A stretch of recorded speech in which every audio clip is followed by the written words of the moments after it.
ప్రకాశం జిల్లాలో ఫిబ్రవరి 2న అనంతపురం జిల్లా సింగనమల మండలం బండ్లపల్లిలో బీజేపీ ప్రభుత్వానికి నిరసనగా బహిరంగ సభ నిర్వహించనున్నట్లు కాంగ్రెస్ పార్టీ ఇన్ఛార్జ్ కైపు వెంకట కృష్ణారెడ్డి తెలిపారు. ఈ సభలో సోనియా గాంధీ, రాహుల్, ప్రియాంక గాంధీ, మల్లికార్జున ఖర్గే పాల్గొననున్నారు.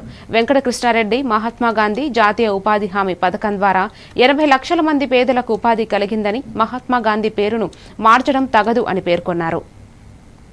అందరికీ నమస్కారం. ఈ దేశంలో రోజు రోజుకు పెరుగుతున్న నల్ల చట్టాలు, ఒక పథకాన్ని ఎలా తయారు చేయాలో, ఎలా రన్ చేయాలో తెలియని ఈ బీజేపీ ప్రభుత్వానికి ఒక పథకాన్ని ఎలా తూట్లు పొడసాలో మాత్రం చాలా బాగా తెలుసు. చంద్రబాబు నాయుడు గారు కానీ, మరి పవన్ కళ్యాణ్ గారు కానీ, మరి మిగిలిన పార్టీలు ఎవ్వరూ నోరు మెదకపోవడం చాలా బాధాకరం. ఏ విధంగా బడ్జెట్ తీసుకొస్తారు చెప్పండి? ఇక్కడ ఇన్కమ్ సోర్స్ ఏముంది ఈ రాష్ట్రంలో? అదనంగా బడ్జెట్, అదనంగా ఇంకా మా మీద రుద్ది ప్రజల్ని ఏ విధంగా ఇబ్బంది పెట్టాలని?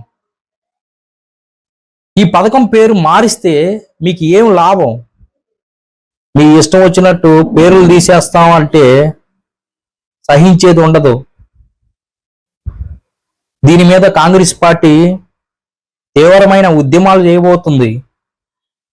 వచ్చే నెల 2వ తారీఖు మా ప్రియతమ నాయకులు రాహుల్ గాంధీ గారు, సోనియా గాంధీ గారు, అలాగే మల్లికార్జున ఖర్గే గారు, మా పిసిసి అధ్యక్షురాలు శ్రీమతి వైఎస్ శర్మిలారెడ్డి గారి ఆధ్వర్యంలో ఇక్కడ భారీ సభ